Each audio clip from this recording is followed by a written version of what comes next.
Halo semuanya, selamat datang kembali di kelas Mata Teknologi Informasi. Kali ini kita masuk ke sesi 11 yaitu tentang kecerdasan buatan ataupun AI ya. Nah, oke. Yang pertama yaitu definisi kecerdasan buatan. Nah, sebelum kita masuk ke definisi apa itu kecerdasan buatan atau AI, nah teman-teman bisa simak beberapa pertanyaan berikut nih.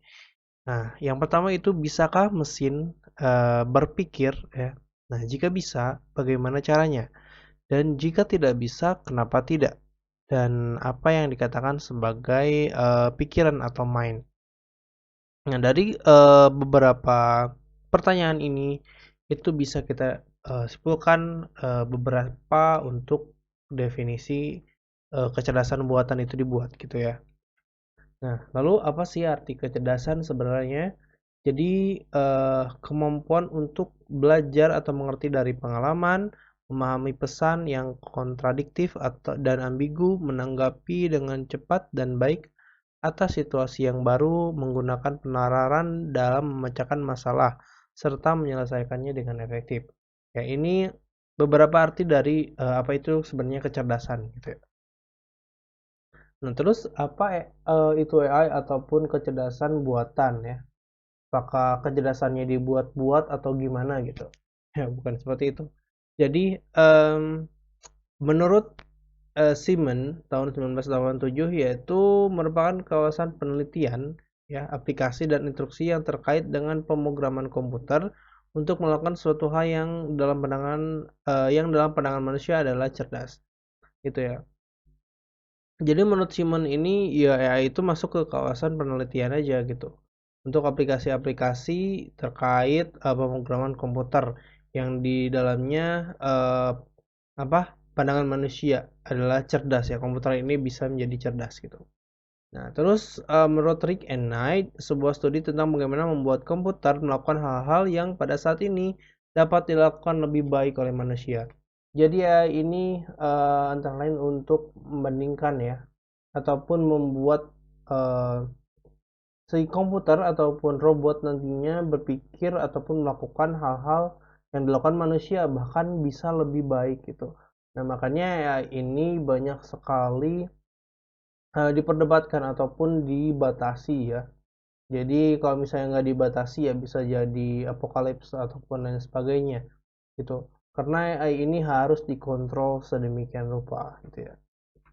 Lalu kategori definisi AI dikelompokkan bisa menjadi 4. Yang pertama itu sistem that think like human. Jadi sistem itu bisa menjadi seperti manusia atau si sistem bisa menjadi berperilaku seperti manusia.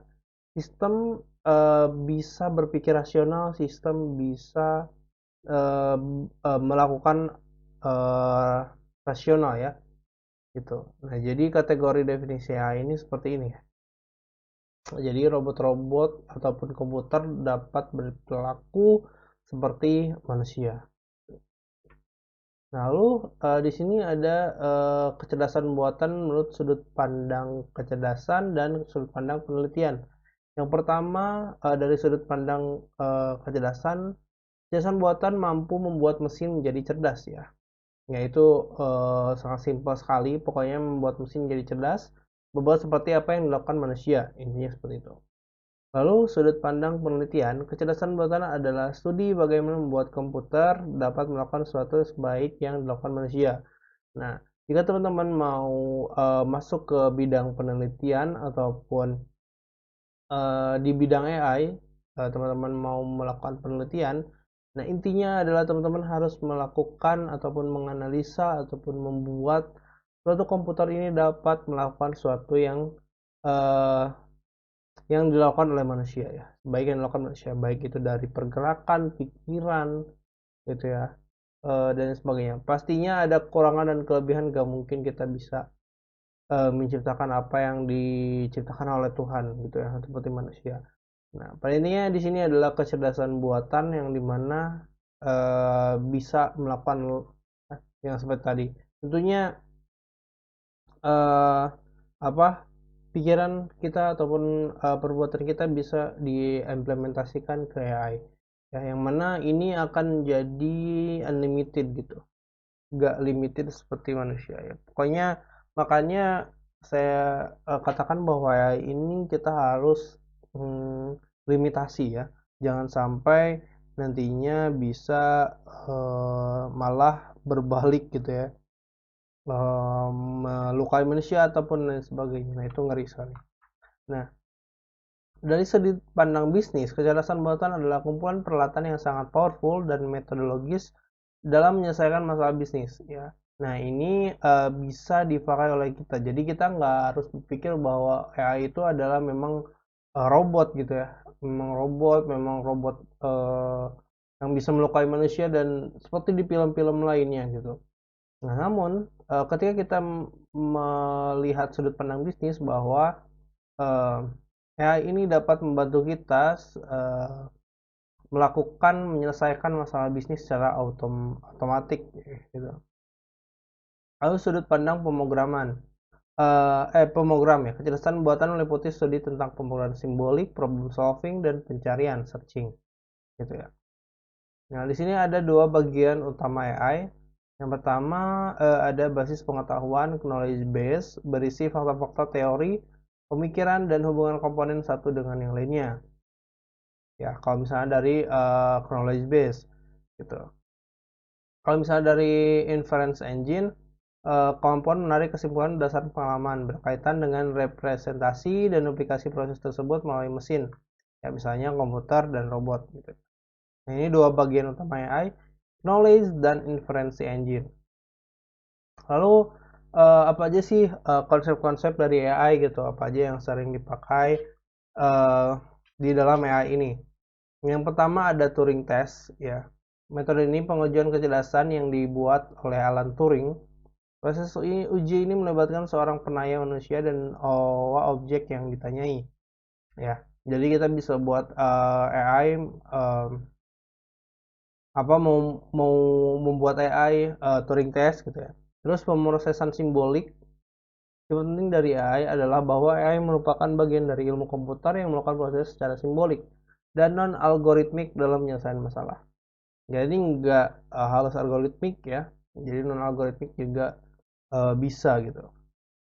Lalu heuristik, suatu strategi untuk melakukan proses pencarian search ruang problem secara efektif yang memandu proses pencarian yang kita lakukan sepanjang jalur yang memiliki kemungkinan sukses paling besar. Nah, ini maksudnya searching ini nggak harus kita mencari-cari jalan ataupun sebagainya ya. Kita bisa mencari sesuatu misalnya yang dibutuhkan oleh manusia itu apa. Nah, ini pakai konsep heuristik ya. Kalau misalnya contohnya Google Map lah, ataupun ya Google Map, misalnya Google Map ini base-nya ya, pakai AI dengan metode heuristik juga, dengan menggunakan base-nya itu algoritma Dijkstra. Nah, algoritma Dijkstra ini melakukan heuristik pencarian ya. Pencarian kemana rute terdekat, kemana rute terjauh, terus ada hambatan apa aja. Nah, itu pokoknya ada segala sesuatu menggunakan heuristik gitu. Nah, selain menggunakan mencari jalan tertentu, bisa juga heuristik ini bisa dipakai untuk mencari-cari. Misalnya kita mau mencari jurnal, mencari apapun itu dengan menggunakan pendekatan heuristik. Iya, itu banyak sekali konsepnya. Nah, selanjutnya ada inferensi, penarikan kesimpulan. AI mencoba membuat mesin memiliki kemampuan pikir dan mempertimbangkan, ya, termasuk dalamnya proses inferencing, berdasarkan fakta-fakta dan aturan dengan menggunakan metode heuristik dan lainnya. Tadi eh, konsep AI ini bisa menjadi inferensi atau penarikan kesimpulan. Ya, jadi AI ini pokoknya kita ingin mempertimbangkan ya, reasoning, bisa memproses di dalamnya dan sebagainya. Lalu pencocokan pola atau pattern matching berusaha untuk menjelaskan objek, kejadian, events, atau proses dalam hubungan logik dan komputasional. Oke, lalu selanjutnya kita masuk ke tujuan kecerdasan buatan atau AI. Nah, kenapa kita harus membuat AI gitu? Kenapa AI ini ada itu? Untuk apa gitu? Nah, yang pertama itu membuat komputer lebih cerdas tentunya. Ya, semakin berkembangnya zaman, semakin berkembangnya teknologi, kita membutuhkan suatu teknologi yang memang setelah semakin autonomous ataupun semakin otomatis ya, yang dimana manusia nggak perlu menjalankan sesuatunya dengan manual. Tuh. Lalu mengerti tentang kecerdasan. Nah, lalu membuat mesin lebih berguna tadi. Jadi AI ini memang dibuat ya, ataupun dibuat oleh manusia untuk membantu manusia gitu. Jangan sampai AI ini malah merugikan manusia. Ya. Nah, selanjutnya apa sih perbedaan kecerdasan buatan dengan kecerdasan alami?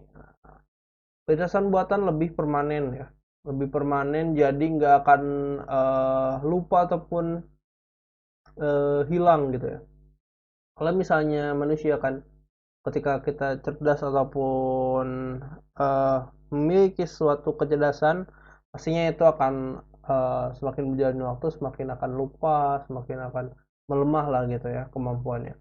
Nah, kalau misalnya kecerdasan buatan ini permanen ya, jadi akan terus ada pastinya. Lalu menawarkan kemudahan duplikasi dan penyebaran ya, bisa diduplikasi kemanapun gitu.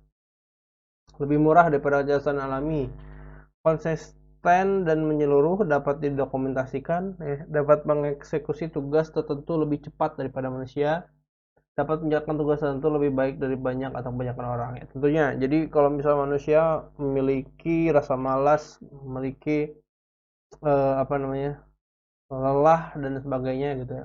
Kalau misalnya robot beda, itu nggak punya perasaan dan lain sebagainya, namun ketika mereka punya pemikiran yang memang hampir sama sama manusia ya, mereka bakal berkali-kali lipat bisa menyaingi ataupun lebih cepat daripada manusia sendiri.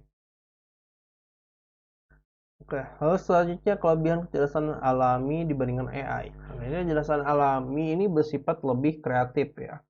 Jadi kreatif itu sendiri bisa apa ya, berbeda-beda untuk memberikannya. Kalau misalnya AI ya, kalau kita kasihnya gitu ya, ataupun alurnya seperti itu ya pastinya hanya seperti itu, nggak akan bisa kreatif gitu ya.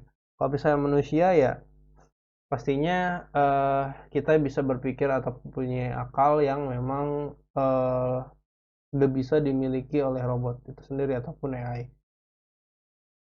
Dapat melakukan proses pembelajaran secara langsung, sementara AI harus mendapatkan masukan berupa simbol dan presentasi.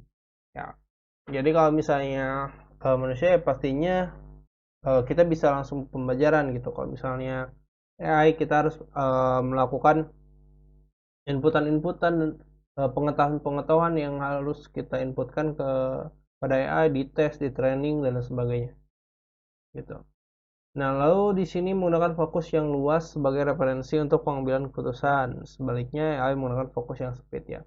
Jadi kalau misalnya manusia pastinya kita harus pikir dulu sebelum kita mengambil keputusan. Kalau misalnya AI pastinya apa yang apa namanya, apa yang diberikan ataupun data yang diberikan pastinya itu akan diproses sedemikian rupa lalu langsung dibuat kesimpulan gitu. Nah, kalau misalnya pengambilan keputusan dari manusia pastinya referensinya lebih luas ya, bisa kita lihat dulu masalah-masalahnya, lingkungan-lingkungannya dan sebagainya. Kalau misalnya AI itu nggak bisa kalau misalnya kita nggak input sendiri, manusia nggak input sendiri ke AI tersebut. Nah, lalu di sini ada domain yang sering dibahas ataupun penelitian dan eh, apa informasi-informasi tentang AI ya yang sering dibahas gitu. Di sini ada mood dan task, bisa persepsi, bisa bahasa alami, pemikiran yang bersifat commons, robot control. Nah, teman-teman di sini kalau misalnya mau mencari tentang pembahasan-pembahasan atau domain-domain yang sering dibahas penelitian, teman-teman bisa baca ini. Lalu teman-teman tinggal cari aja referensinya, baik itu di Google Scholar ataupun Scopus, Scienderex dan lain sebagainya. Oke, nah di sini ada formal task ataupun tugas formal, bisa permainan ya, lalu memecahkan matematika, geometri, logika, kalkulus, pembuktian dan sebagainya. Di sini ada export Tax. Nah, di sini Experta ini meliputi analisa finansial, bisa meliputi analisa medikal, ilmu pengetahuan, rekayasa, ya, pencarian kegagalan, pencarian manufaktur dan sebagainya. Nah, ini domain-domain atau ide-ide yang mungkin teman-teman mau tertarik terhadap AI ya.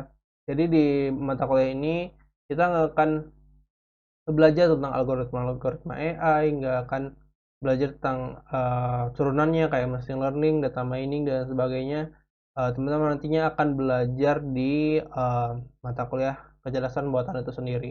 Jadi di sini hanya pengenalan aja tentang AI ya, terhadap teman-teman yang mungkin teman-teman belum tahu apa itu AI sebenarnya gitu. Oke, nah itu dia teman-teman untuk sesi kali ini. Terima kasih telah menonton video ini. Sampai jumpa di video selanjutnya.